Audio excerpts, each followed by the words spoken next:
Are you listening? This ain't no quiet thing. We're screaming out our lungs. Hey, are you listening? Hey, are you there? Hey, are you listening? Or do you just not care?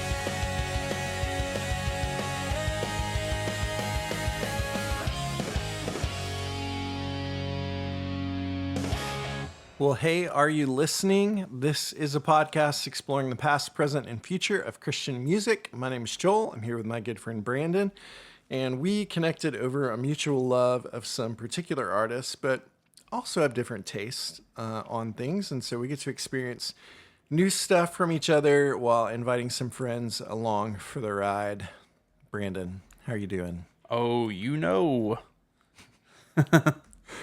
Do I? I don't know. I feel like I'm just reading captions off of T-shirts. Well, I'm glad that we are together today. We're doing something different and interesting. Maybe it's more interesting for us than for the people that are listening. Some would say that we have the best guest we've ever had on today, but it wouldn't be either of us because it'd be very self-centered. Okay, I don't know where that's going. But so today, Brandon, you had this idea. Mm-hmm. What would it be like if we were able to interview each other? Mm-hmm. And so today, we're asking each other all the hard-hitting questions. Oh, yeah. All the things that the people want to know. We're going deep, and so we're going to see what happens. Mm-hmm. It could get dangerous in here. This might be the last episode of Hey, Are You Listening? Who knows? But before we get into that, we've got Cameron from Tooth and Nail News here to talk to us about what's in the news. What's in the news? What's in the news? What's up? It's Cameron from Tooth and Nail News, and I'm here to update you on all the cool things happening in the Tooth and Nail world. This month, Haste Today released their new album, Dissenter. Colorblind announced their new album, Who Sold You This Truth? Was It Yours to Hold? Zayo announced their covers EP, Pillars. As Cities Burn announced new music in the works. Luxury also teased work on new music. Velour 100's 96 album, False Sounds, received the vinyl treatment for the very first time. Idle Threat released their sophomore album, You'll Forget the Sun. You should go check it out. Unwed Sailor released their new album, High Remembrance. Aaron Sprinkle released his new EP, Superposition. Starflyer 59 announced his new EP, The Disappointed EP. Far Less teased work on new music. Furnace Fest revealed the 2026 lineup. Morales Forest announced a reissue of their first two demo tapes, Bajur and Bass. Spoken in Tongues announced their new album, The Most Lethal Fighting Force in the World. Emery announced their new album, Styrofoam. Dane Allen officially became a member of Disciple. Jason Dunn, formerly of Hawk Nelson, released his new album, formerly known as. Empty Isles teased worked on new music. Bleach announced their live session album, The Fox Den Sessions. Watashi Wa joined the label Lost in Ohio. Low Rev, which is Joshua of Juliana Theory, announced his debut album, It's Hard to Lie to Strangers. And last but not least, 68 released their final album, They Are Survived. What a bittersweet thing. Thank you for another news segment, and to catch all this news as it's coming out, be sure to follow me over on Instagram and Facebook. I'll catch y'all later. Well, Cameron, thanks for updating us on what's happening in the world of Tooth and Nail. Brandon, let's talk a little bit about what we've been listening to lately. What have you spent time listening to? I rediscovered an old playlist I made. So context, I love making playlists whenever I go on a trip, much like for you. Yeah. And was going to Darlington Raceway, and it's nicknamed the Lady in Black.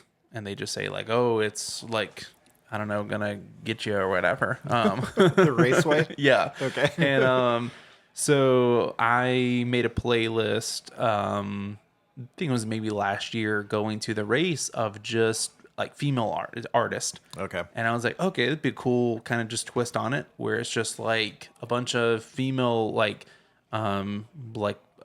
fronted bands that I love, or maybe I don't know a ton of their stuff, but I'm just going to throw it on there and have, a couple of hours or whatever.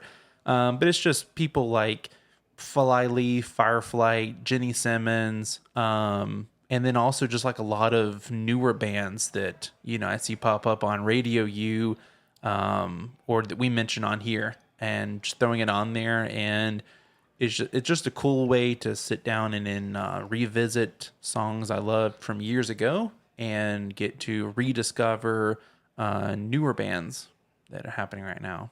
That's cool. Yeah, I love that. I love getting to dig in because sometimes I remind myself of things that I really loved that I forgot about. And it kind of reopens up a world to me. So I love that.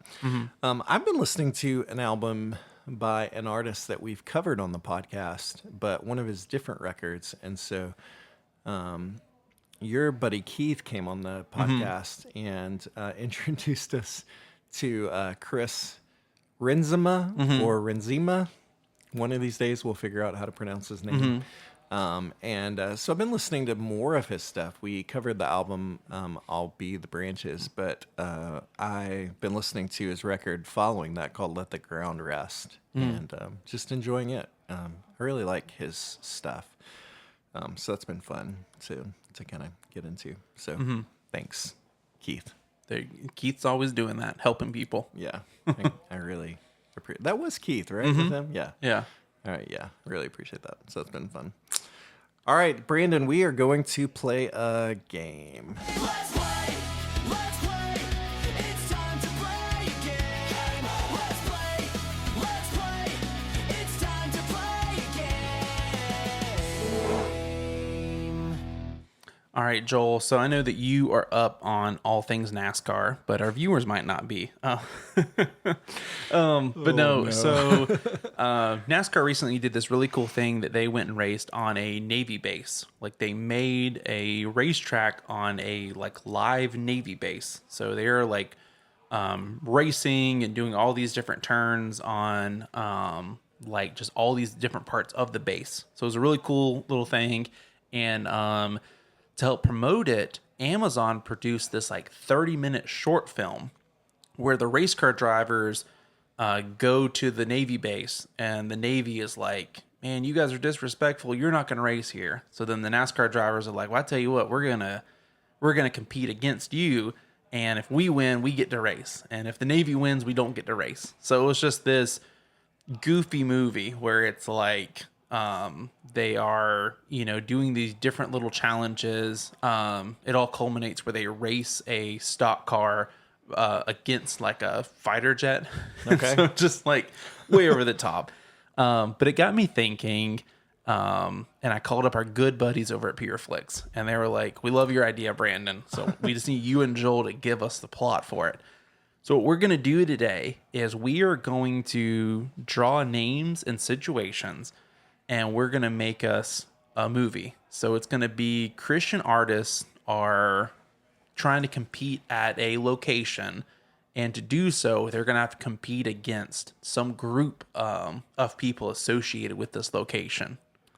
Okay, If that makes sense to you. gotcha.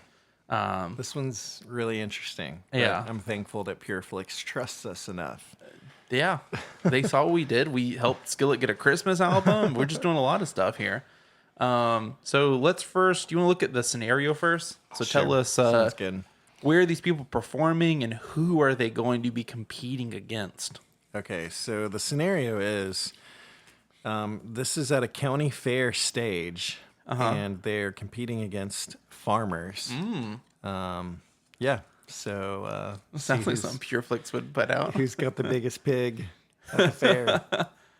So you're thinking some of these competitions might be harvesting stuff, or maybe driving a tractor around. Right. And then maybe for the artist, I don't know, maybe who can do the best guitar solo or something. You got to make it fair before this. Right. Okay. All right, let's see. How about we just go with 4 artists from here? 4 artists. Yeah. Okay. Who's our first one's gonna be competing against these farmers at the county fair? Our first one is Aaron Weiss. Me Without You. I wanted that one to be in there more than anyone else. Okay.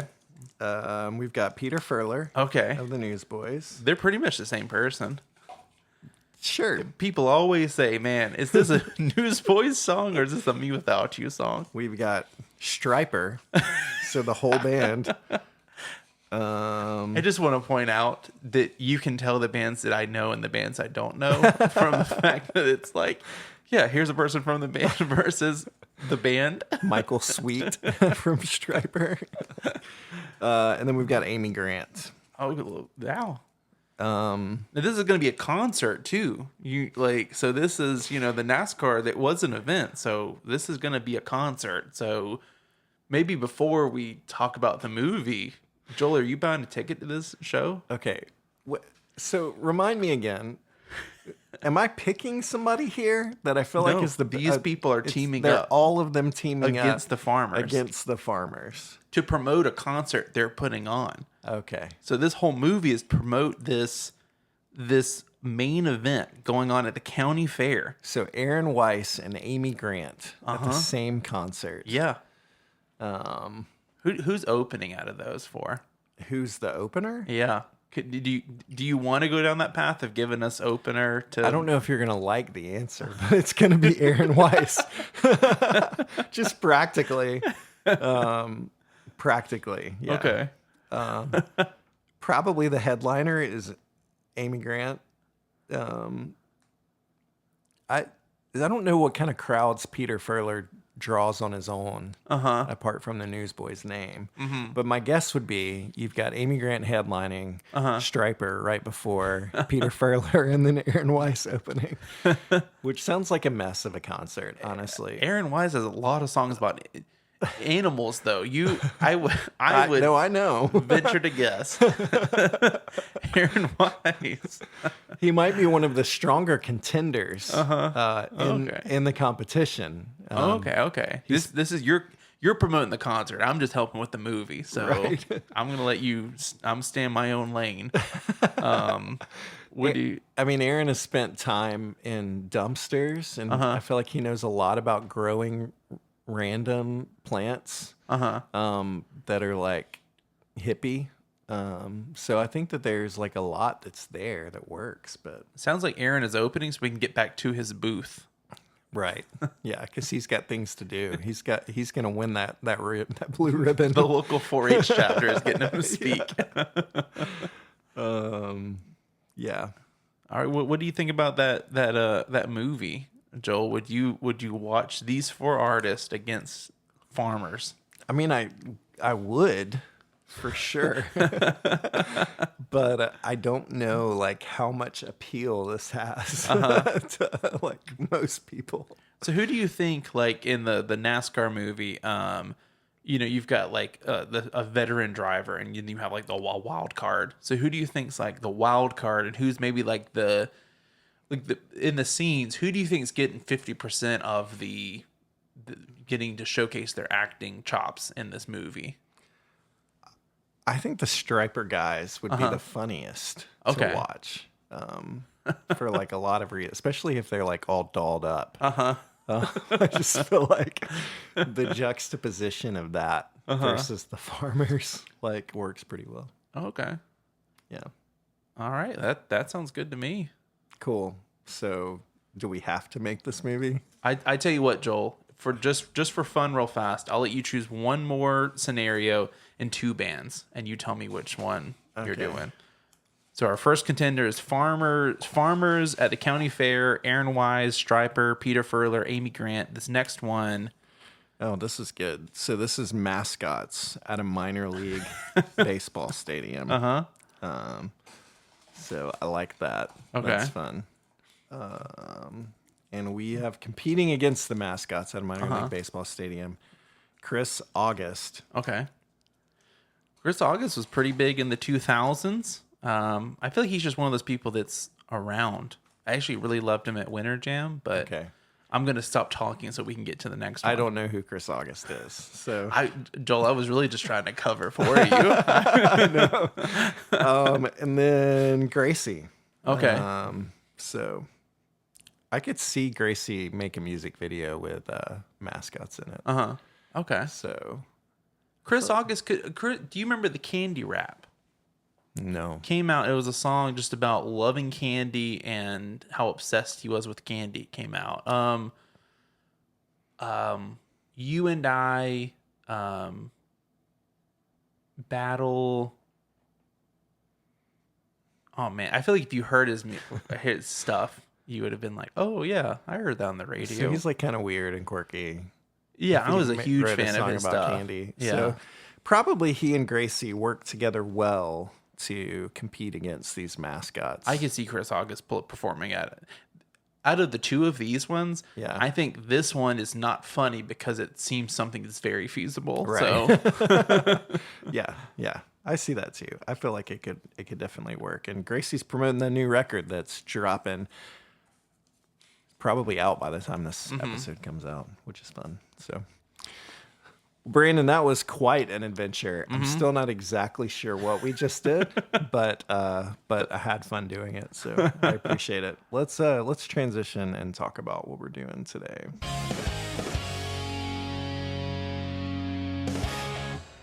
All right, so it's time for us to ask the hard-hitting questions, the things that all the people have been wanting to know about each other. And so I think we're just going to go back and forth. yeah, So who wants to go? You want to go first? I can go first. Okay, let's do it. So Joel, I contacted the FBI and I got your report right here. Okay. How funny and scary would it be if I just threw out a random date of like, you want to tell the people about June 5th, 1994? And you just go like, what? Let me look at my calendar. So to start off, Joel, it's been super well documented that you love vinyl records. Okay. You probably have more than anyone else I know. So I'm wondering, was there a moment that started that love, or have you always loved vinyl records? And a follow-up, or answer that, then I have like just two follow-up questions. Yeah. So I feel like vinyl records have always been a part of my life. Like I remember as a kid, I feel like the primary way that, well, I don't know, probably the primary way we listened to music was cassettes by the time that I was a kid. But my dad had a really big vinyl collection. And I just remember, I remember as a kid going and opening the doors to the shelves where he kept his records and looking through the records and pulling them out and Yeah. looking at them. And back then they were all a little more boring because they were all black wax. But I just loved that. And I would take them and put them on the record player and hit play. And I honestly feel like my love for like a band like the Beach Boys came from the fact that I listened to my dad's Beach Boys records, and the same with like Elvis and a lot of the like more classic artists that I tend to listen to. And so I feel like vinyl's always been a part of my life. Now I didn't start buying my own vinyl probably until I was in college. And I remember that it was when there were some artists that I really loved a lot that started putting out unique things. And it's like, hey, we're releasing this 7-inch, and the only place that you can get this song is on this 7-inch. And I'm like a huge fan of the band. Like Fiverr and Frenzy did this. And they put a cover of Mamma Mia from ABBA on it, but you couldn't get it on a CD. Like you had to buy the 7-inch. And so I'm like, okay, well, I'm going to pick up the 7-inch. Of course, Yeah. my dad had a record player. And so I would take that and listen to it on my dad's record player. And 7-inches were a huge thing back when I was really beginning to, when I was becoming an artist, like creating music myself. And I would go see bands and they would be selling 7 inches of their songs. And so my collection started in that way. But then there would be albums that I just really loved. I think like one of the first albums that I ever bought for myself was Life in General by MXPX, and Tooth and Nail put it out. And I'm like, this is one of my favorite records. Why would I not have it on vinyl? Yeah. And so there were a lot of those like Tooth and Nail albums back in the day that I bought on vinyl. And I felt like it was one, a connection to like my past and my dad. But two, it was a way for me to bridge like where I was and what I was into, with that past at the same time. And it was something my dad and I could like do and talk about together. Like my dad helped me pick out my first record player and all that kind of stuff, just because that was something that we had in common. And yeah, it's something that's just continued till this day. So 2 follow-up questions. What's your like favorite piece in your collection now, and what's like a dream item? Like right now, if I was just like, you can have any vinyl out there. So yeah. My favorite record that I have, I was looking through my Discogs the other day, and this isn't really my favorite, but I was surprised because I bought my wife a random blank album by the Indigo Girls, which is a band that she really liked back in college. I found it somewhere and I was like, this is unique. It looks kind of like a pre-release of this record or whatever. And so like I bought it for her, and I just looked in my Discogs the other day and saw that album is going for like $800. And I'm like, what? Probably one of my favorites. Man, that's a really hard one to answer. But I really like it when artists put a lot of detail and work into the releases that they're putting out. And so there are just some that I really love. Like, I really love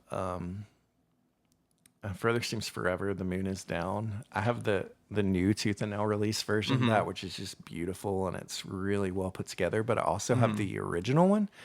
And the original one has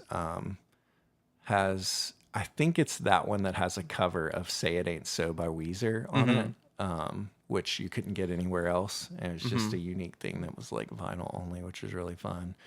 And so I love being able to have just like this special thing that was only available this one time and this one like world. So yeah, maybe that one. One that I would love to have to this day would probably be, there's 2 Starflyer records that are just at the top of my list. And that's Fashion Focus and Everybody Makes Mistakes. Those things go for like $500 and I'm never going to pay that. So unless somebody decides to re-release them on vinyl, which please do, I would love to have those albums. And probably as well, honestly, would be The End Is Not the End by House of Heroes. So, yeah. All right. Okay. Brandon, you have a lot of interests. You're super into Christian music, hence this podcast. You were into NASCAR, hence the game that we just played that I'm still trying to figure out what it was. You are really into sodas and energy drinks and like random foods and candies and all kinds of unique stuff. Here's what the people want to know. Yeah. Which one is your biggest passion in life and why? Why is it maybe the most important? Am I allowed to cheat and choose like 2 of them, or? I don't know. Maybe it's one I haven't even mentioned, but Man, I'll put it this way. I think that, like, NASCAR is up there because as a kid, it just introduced me to like the world of like marketing and all, and just the design and like selling stuff. And I think that before musicians like influenced me, I think that was like NASCAR drivers did. Like I remember just being like, I'd have like a fact sheet and be like, oh, Michael Waltrip's favorite food is chicken and dumplings. He loves country music. His favorite drink is Diet Coke. Like I remember just being so like, and even they had like his testimony card they gave out. Yeah. And I remember just thinking like, oh man, this guy is so cool. And he's also a Christian. Like you don't have to be like boring, you know? And I've always been taught that you have to like choose, like you can either be a Christian or you can be cool, you know, or exciting or whatever. And I think just like now, like it's something that has just given me so many opportunities to get to know people and tell stories. So I think that's where like NASCAR is so high, like up there. I think music, I guess, would just edge it out because it's just something that every day is like I'm experiencing. And like with NASCAR, it's like I like motorsports, but NASCAR is like so far ahead. So it's like I wouldn't go on and on about like IndyCar or like Formula One. And I guess with music, it's different because music isn't just alternative bands are what I love or live shows is what I love.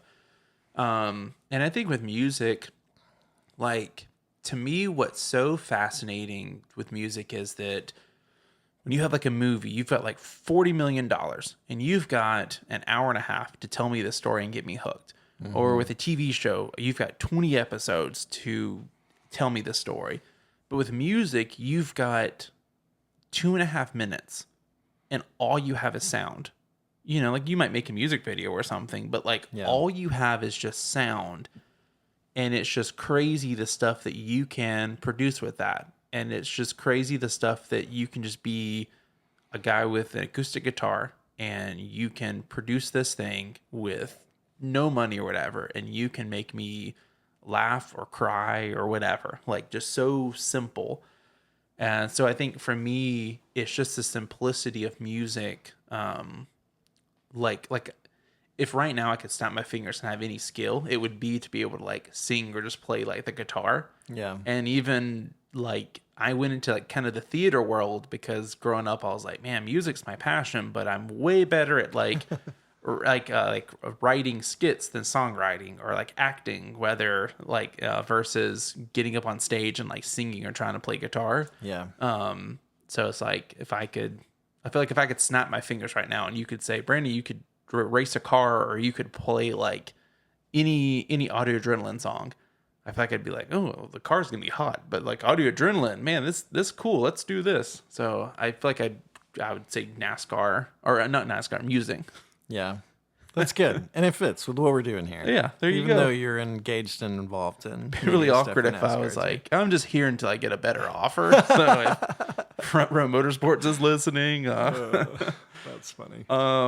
So Joel, for you, you know, we talk a lot about artists that like we loved back in the day, but now we're like, I moved away from that music or whatever. Yeah. But for you, who's an artist that at first you really didn't get their music, but after some time you found yourself really liking them? Yeah, that's a good question. I mean, I think that there's probably been several, probably on both sides of that coin for me. Mm-hmm. But if I had to think of an artist that I didn't really get at first, it took me some time to kind of understand who they were and appreciate what they're doing. There's a few random artists that most like if I mention them and most people go and listen to them, they'll be in the same boat. They'll be like, what in the world is this? But I think honestly, one would probably be Danielson, Daniel Smith and his music. It's not super palatable to the ears, like on first listen, but there's something just so like real and like grounded about it at the same time that once you're able to like understand and appreciate what's happening, then I think that's one. Another artist that's similar in that way is a guy named John Ringhofer has a project called Half Handed Cloud that most people would listen to it and be like, what is this?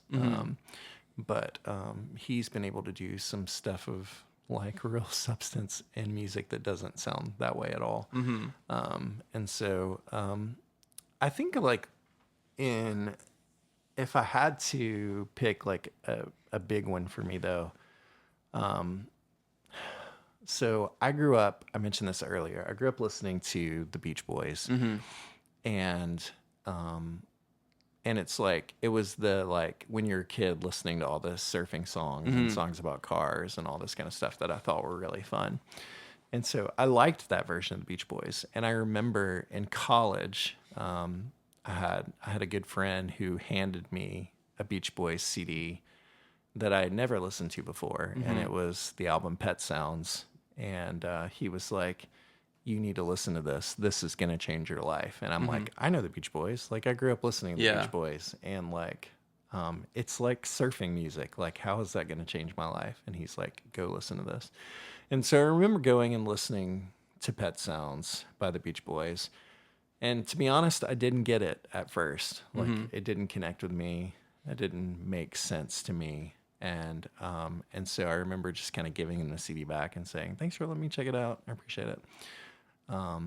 Fast forward a few years down the road, and I don't remember what it was that caused me to go back and hit play on that album again. But when I did that time, it pretty much changed everything about the way that I listen to music. And that's one that that really took it. It took me being at the point where I was ready for it.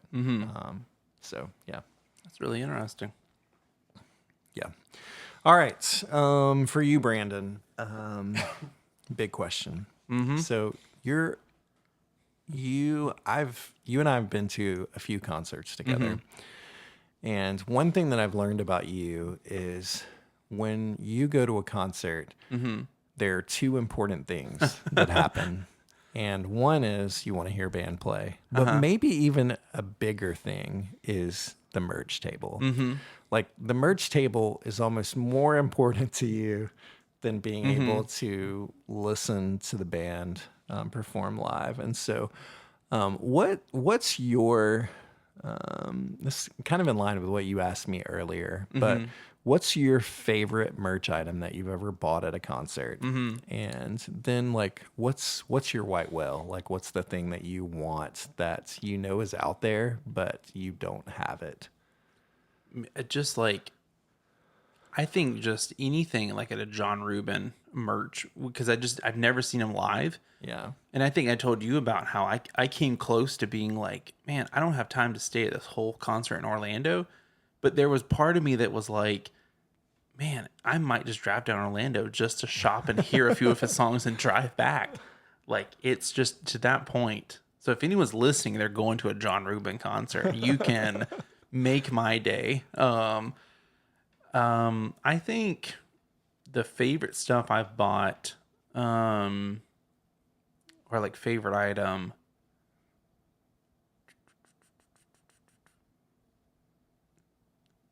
man, that's it. Oh, let's see. The one thing that comes to mind is a Toby Mac jacket I bought back in the day from one of his concerts. And I don't know what happened like to the jacket, but I remember just being like, this is so cool that I bought this. So I think the Toby Mac jacket, and then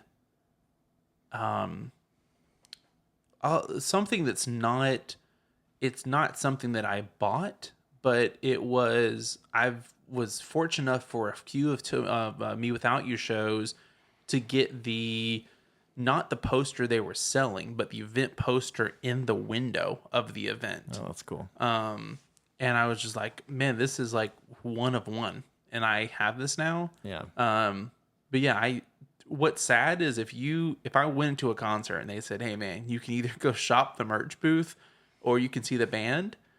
I'm not saying I'm choosing the merch, but I would sit there and say, what are your prices? If the t-shirts are over $30, I'm going to go see the band. But if someone told me like, hey man, there's a $5 t-shirt bin over there, or you can see the band play, I'd be like, man, I'm just gonna go buy t-shirts and I'll just sit outside and I'll hear it from the walls. It's 2026, Brandon. You need to face the facts that pretty much at any show you go to, t-shirts are going to be more than $30.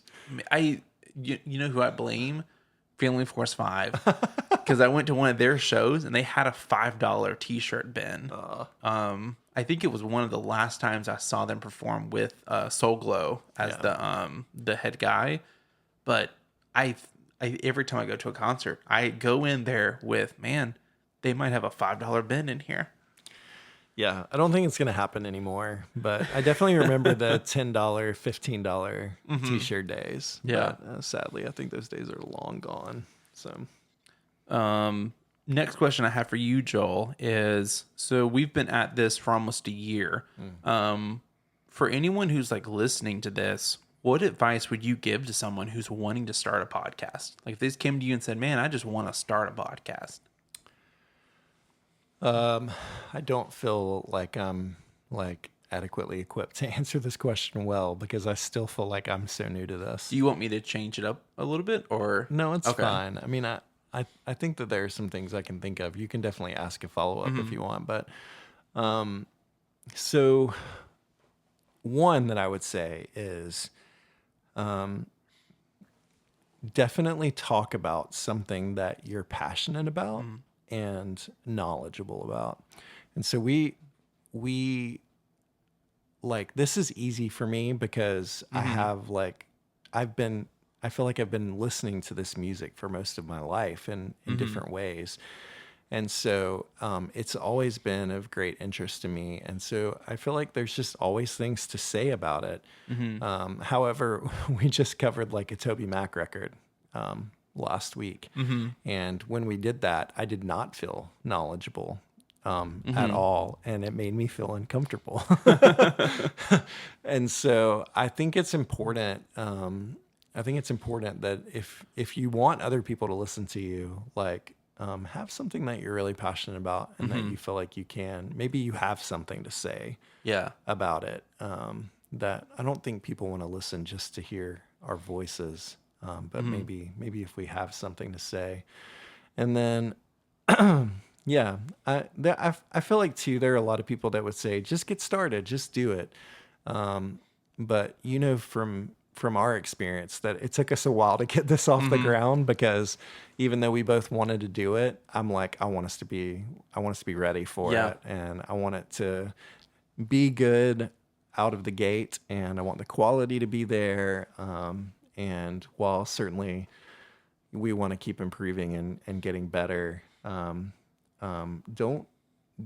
sell it short, but put your best effort, your best foot forward in doing it. And it doesn't have to be complicated. And the fun thing is you can do this in a really simple way using some really simple methods. Our friend Chris that we had on is just getting a new podcast off the ground.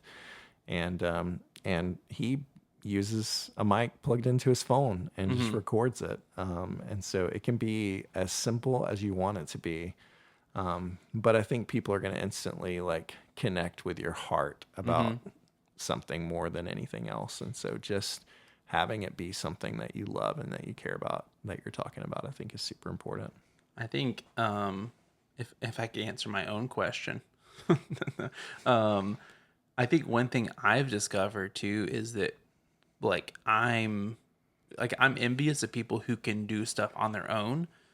Because what I've learned is that when it comes to like NASCAR or that, I could not sit in this room by myself and talk for an hour and a half. Yeah. I feel like for me, I've been able to be like, whether it's like chatting about Christian music with you or whether it's like my best friend Keith and I it was more of like a variety thing where it was all kinds of ridiculous stuff we would discuss, but it was like partnering with people that your mind was, let's get this done right. Whereas my mind was like, we just got to sit down. Once we get the first one out, we're good.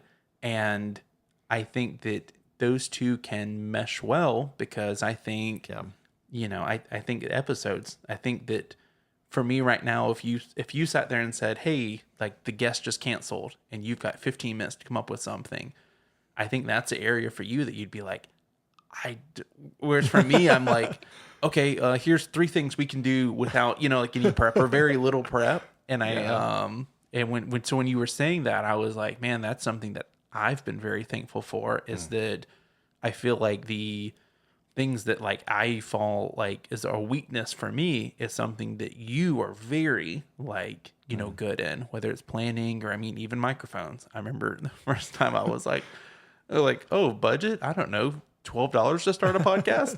It's like, no, a little bit more. Yeah, no, I appreciate that a lot. And I think it's definitely true for me too. Like, I would hate doing this by myself. I would find no joy in it at all. And I don't think it would be interesting, because I think one of the things that makes this great is that we do have some similarities, but we also have some ways that we are way different and unique. And I think that makes this fun and more interesting for people to listen to, just to hear us to be able to engage in those ways. And I've really appreciated your voice a lot in this. It's been a lot of fun to be able to do together. So, all right. So next question for you, Brandon. This is kind of in line with your question about vinyl for me, but it's 2026. Brandon, you love the compact disc. Oh, yes. Passionately, even. You're passionate about CDs. If we go to a concert together, I want to buy the vinyl, you want to buy the CD. And part of it, yeah, I mean, you'll get to tell me why, but like, why compact disc? Why is that a thing for you? And then what is it like in 2026 being a CD collector and lover? I think that, so for me, it was growing up, a CD was just the easiest to play. Yeah.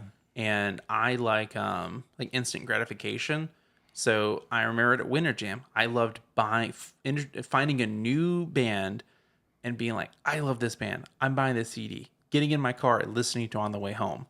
And at the time, I think that was the only thing they were selling, because it wasn't until I found what's interesting is that as we've gotten further, like CDs have shrank and we've gone to vinyl and digital, have exploded. I love just the booklet. Like, I love the artwork and all. I think with vinyl records, like, people have done more with that. But I think that a lot of times with like vinyl, even now, people would just stop at, okay, we did a lot of colors on the vinyl. And I mean, really, it's, all the information you need, you can just Google. But I remember as a kid, there were bands that no one had went and submitted lyrics for, like Flynn Adams solo stuff or whatever. So I just love looking at the booklets, because I felt like out of all of the mediums, that was the one they spent the most time with. And I think even now, like Family Force 5, if you want to listen to their Christian Christmas pageant album, it's not on Spotify. It's not on vinyl. Like, unless you picked up a CD of it, the only other way is to pull up YouTube and hopefully piece together. So I think that's why I just loved it, is that's the medium that as a kid, that's what I latched onto. I think today it's so hit or miss, because like I love, it's almost more of the booklet than the CD. Because vinyl records have booklets too. Not all of them. And a lot of times they're just like, here's 2 8x11 pieces of paper, whereas the booklet's like, here's 30 pages. It's a whole book. Toby Mac gave me a book to read.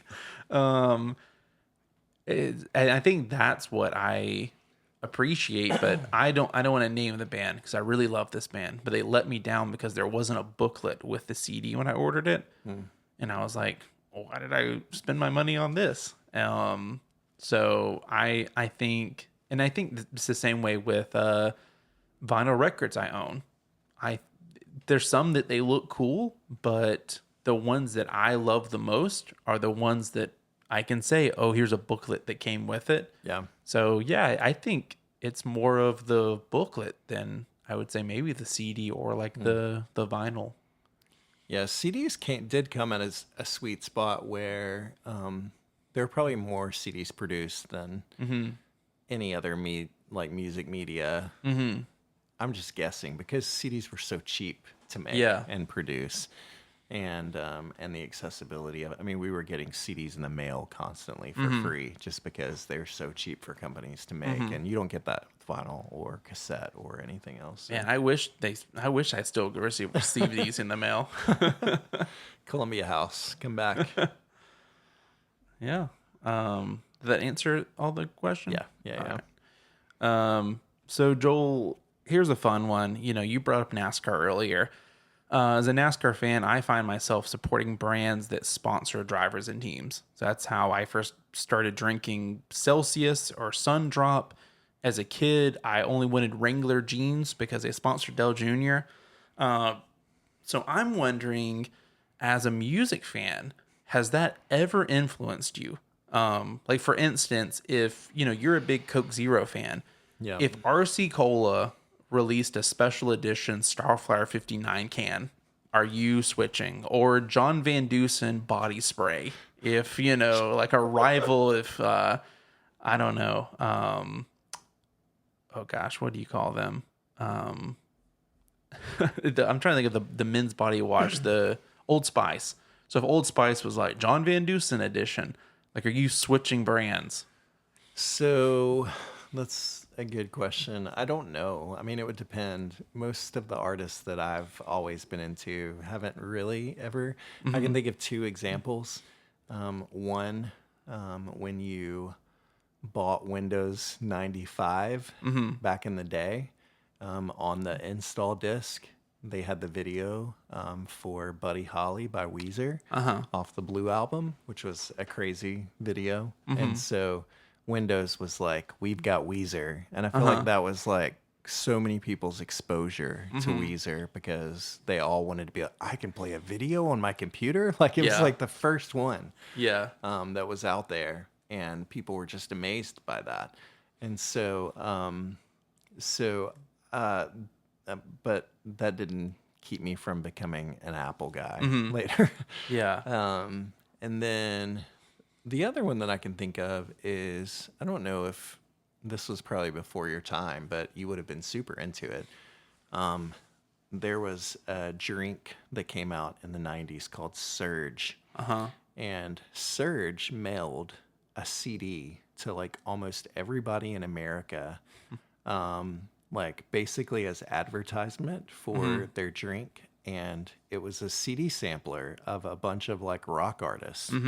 And I think that it was the first time that I ever heard Jimmy Eat World, which is one of my favorite bands. And so there was a song on there. There was a Jimmy Eat World song. And it was a CD disc that there were two of them, and they were like connected together, but you could tear them apart. And it was like one you were supposed to keep and the other one you were supposed to give to a friend. And talk about that kind of like just interesting marketing that people were doing with CDs. But honestly, that made me go and drink a lot of Surge back in the day because I'm like, this is so cool. You sent me a CD. Like, how incredible is that? And so I was super into that. I think I still have that CD somewhere. And Surge went away. It made a comeback a few years ago, like as a specialty drink. But yeah, I don't know. I mean, I am open to like all different kinds of things, but I do love Coke Zero. So what about like music equipment? Like if a band you love came out and they said, hey, I mean, I know that like Switchfoot isn't like we're endorsed by these guitars or whatever, but like have you, or if someone released something and would you be like, man, I think I've never gotten that guitar, but I'm going to give it a try because I want to buy it because Jason Martin told me to. Yeah, I don't think so.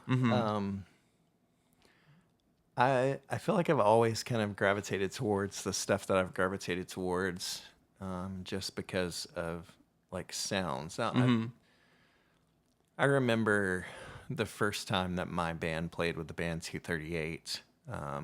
Afterwards, we were hanging out with them, and we were using, I think, Fender amps, and they were using Fender amps.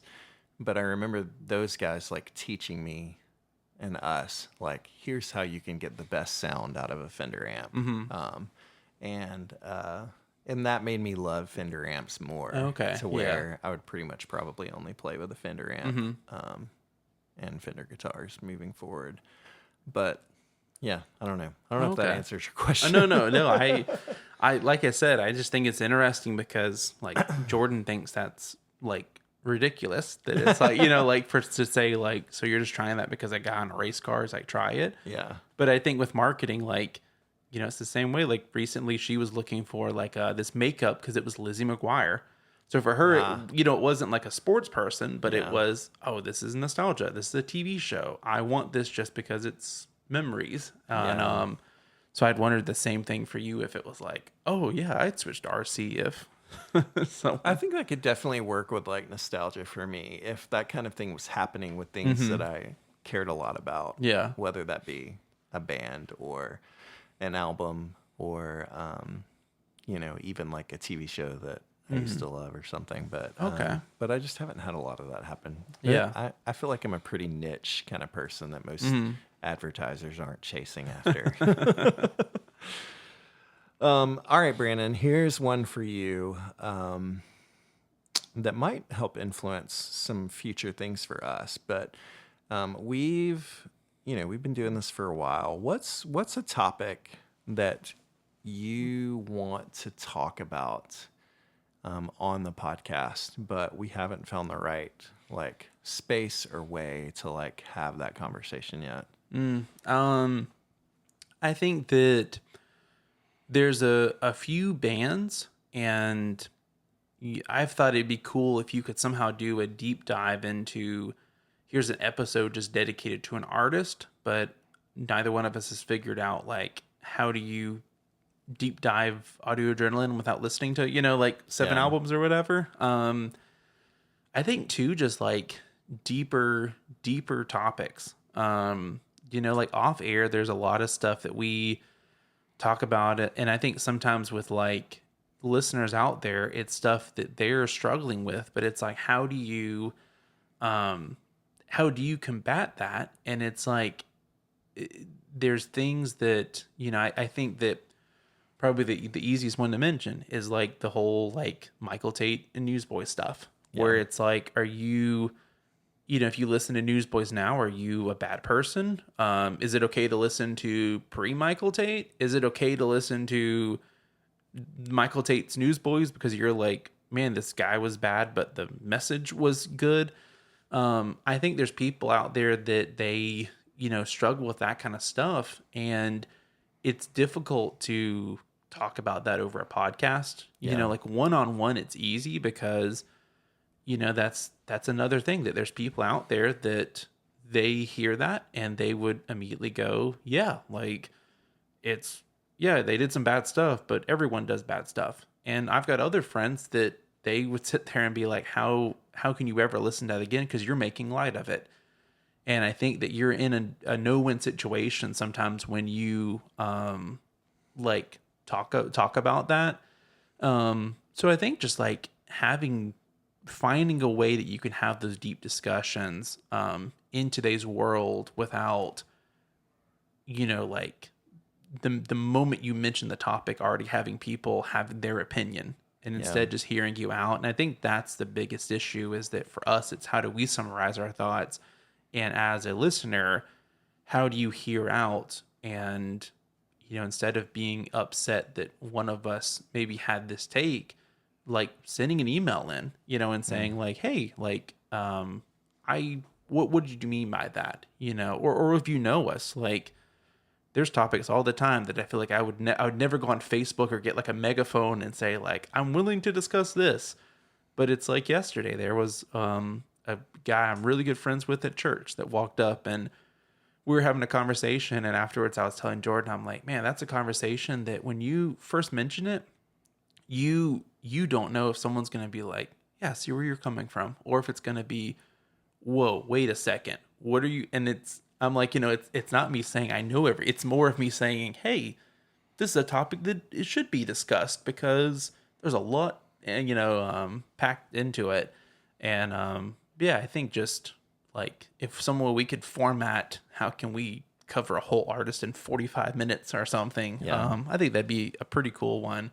And then, yeah, I think just serious ones. I think it'd be cool to help people out there that are just struggling, whether it's that or whether there's a lot of different topics out there that people deal with. But I think also we're here to like entertain too. So it's like the world is pretty depressing. So I don't know if people want to sit there and say, I'm already pretty depressed. Yeah. Let me hear Joel and Brandon talk sad for 2 hours. Yeah, I hear that, man. Yeah, I think you're right. Like, I'd love to dig into some of those things, but I do think there's a right time and a right way to kind of have those conversations, and so we'll have to think about that and try and navigate it. Yeah. So finally for you, Joel, aside from music, you also have a super impressive gaming collection. What's your favorite piece of gaming equipment that you own? You can tell that I'm not a gamer because I'm saying in my mind I was like, oh, well, is a console the same as I don't know, gaming stuff like a thingamajig? And what's your like a dream item for you? Man, yeah. I don't even know how you really know this about me, Brandon. What stood out is the first time I went to Second and Charles, and I was like, hey, if you want anything, and you were like, oh, these are the games I'm looking. And in my mind, I'm thinking, they sell music? Like, why do you want me looking? Like, I was like, I've never looked at the gaming section before you mentioned Right. that. And I was like, why would you want a book or a CD? Yeah. Yeah, I am really into old, like, retro gaming kind of stuff. I still have my, like, Atari from when I was a kid.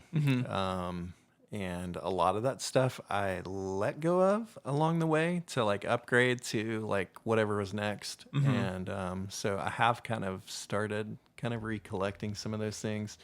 I think one of my favorite things that I've, like, hung on to over time has been my Nintendo GameCube. It's just one of my favorite consoles, and it has a lot of my favorite games on it, like Zelda Wind Waker and Luigi's Mansion. There's just so many, like the first Animal Crossing. There's just a lot of great games on that, and so it's been fun to keep that thing. And I remember when I was a student pastor, I had that, and it was probably past its time. But we one game that we played a lot was Donkey Konga, which is like you've got these like conga drums, and you're like, it's like a music game. And it's fun to still have that stuff because it's not like super out there anymore. And so probably my GameCube would probably be my favorite thing that I'm like hanging on to. I don't really know as far as like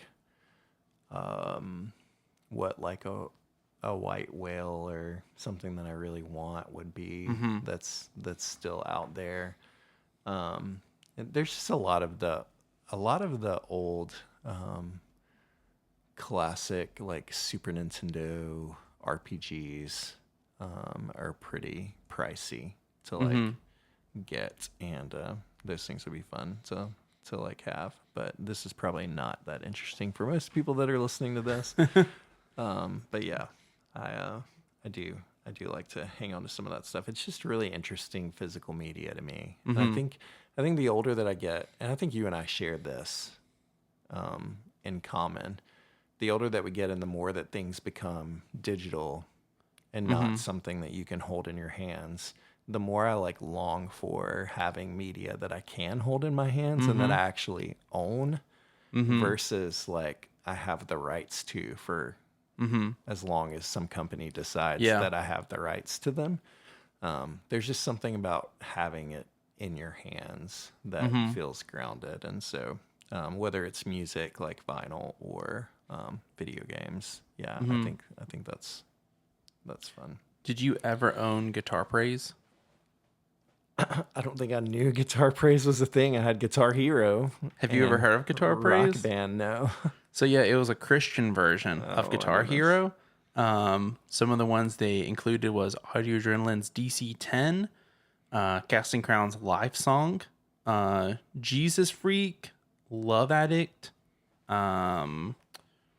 Let's see some other bands on here.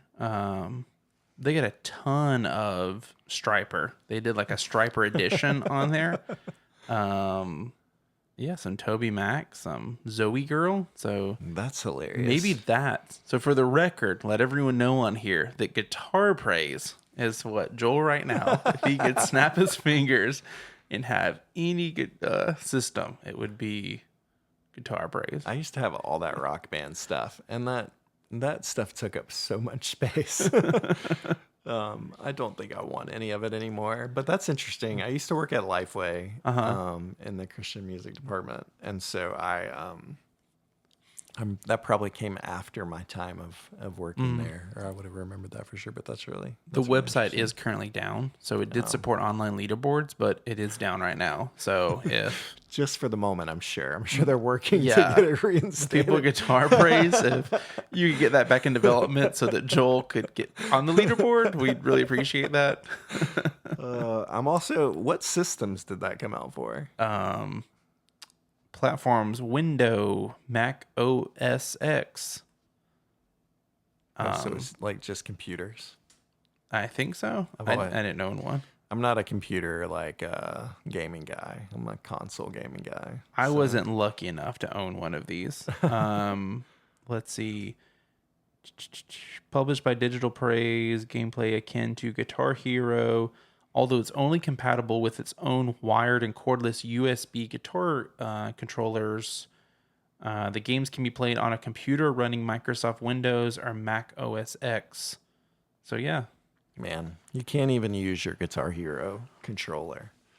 That's a bummer. you gotta buy the Praise, Praise guitar. version. The Christian version. Yeah, This is a get Christian the guitar. secular guitar out of here. Yep. All right, last question for you, Brandon. So we're almost 1 year into this. We're gonna have to cook up some fun ways to celebrate when we hit 1 year. But when people are listening to "Hey, are you listening?" a year from now down the road, what do you hope that they have discovered and learned about Christian music that maybe they didn't know before? Probably just how great John Rubin is. If we could just bump his monthly listeners up to about 1 million, then that's when we can call it a day. No, I think that the two things is I think that just getting rid of the stereotype that Christian music is you have to be either like you have to include Jesus and all and make really bad music or make really good music and sacrifice that. Like you can just, there's so many artists out there that they are just talking about life. And you look at like the end is not the end. I'm like, that is like, I would say the closest thing to a perfect album maybe that you could find. And on that album, there are songs that is clear, like him battling with faith or talking about his faith. There's other ones him just talking about like, oh, I'm an American. This is a communist girl and we're in love. This is like forbidden or whatever. And it's just like, they're just like putting out great art. And it's not, how do we fit Jesus into this song or whatever? And I think secondly, just to appreciate and not get so caught up in your like own world. Cause I think that there's a lot of people that they're like, there's a cutoff from when music was good. So everything is like bad. And it's like, there's stuff that's being put out now that I'm like, this is incredible. Like I look at the Grace Grabers and I look at the like Colony House and Gable Price and Friends and like Fepeste. Like those are just like 4 artists I've discovered within the past 12 months. And I'm like, these are some of the best music I've ever heard.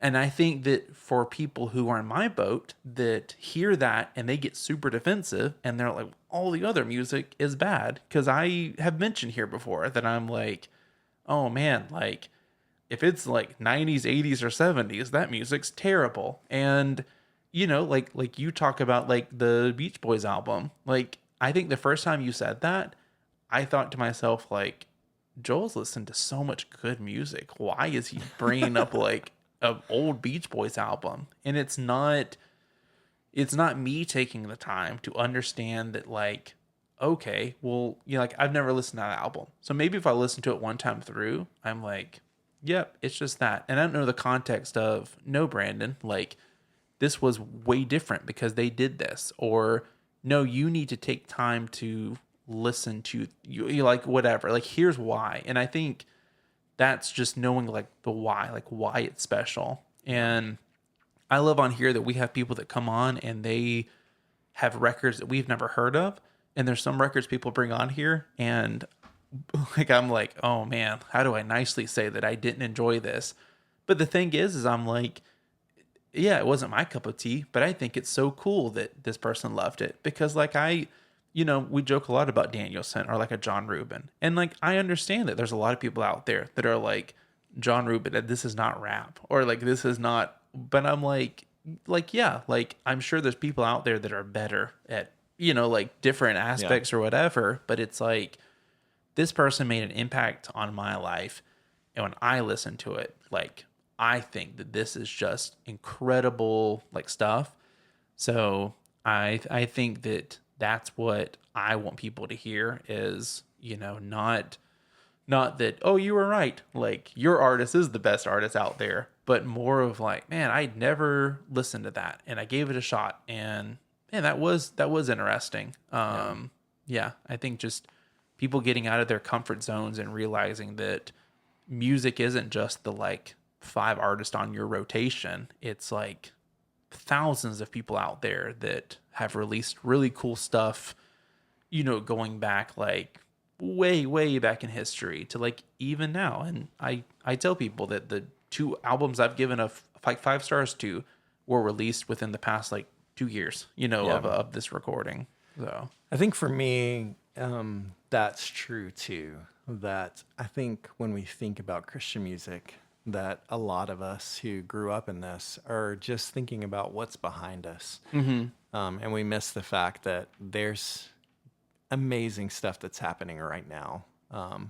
And there's this resurgence happening. And it's a part of the reason why we started this podcast is not just so that we could talk about what is behind us, but so that we could look at what's happening right now and how can we boost it and give even more of a voice to it, because we do both believe that there's good things that are happening and that the future looks good and bright for all this stuff. And so I'm with you that I hope that, you know, a year from now, people walk away with new artists that they love and can listen to because of just engaging in what we're talking about. And it's been fun to hear stories of that already. And the fun thing is, I think that's true for me.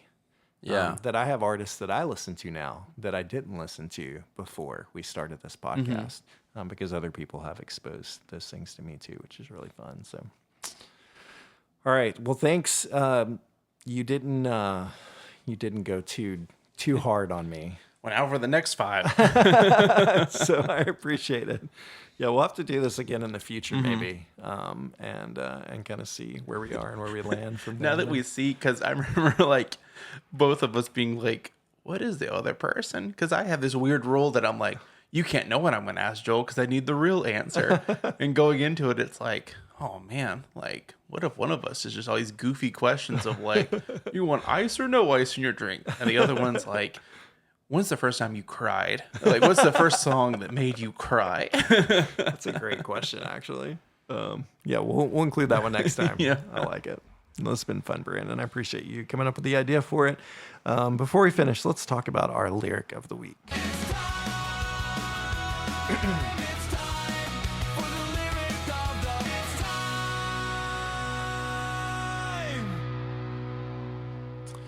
All right. Well, our lyric of the week comes from a Starflyer 59 song, the namesake of this podcast. Whenever we're not covering a record, we like to point to a Starflyer song. And so the lyric this week comes from the more recent Starflyer song, This Recliner, and the short lyric. So what if I get out just to get back in? It's what I'm living through and living in. I don't know why that one resonates with me, but it's just this idea of life, of like that it's the cycle of getting up every morning just to get back in, just to settle back in every day, and like where is life to be found? Is it in the in or is it in the out? I don't know. I love that song. It's one of my favorite Starflyer ones. Well, thank you guys for caring enough to get this far in this episode of having to listen to us and things that are important to us. But we do appreciate it. And we promise next week we'll be back talking about music that you love and that you care about. Find us online. Maybe you have answers to some of these questions, and we'd love to hear them too. And so find us online, comment, and let's get some conversations going. We're just thankful to be able to have these conversations with each other and with you and talk about this music that we love. And we'll see you back here next week. Hey, are you listening?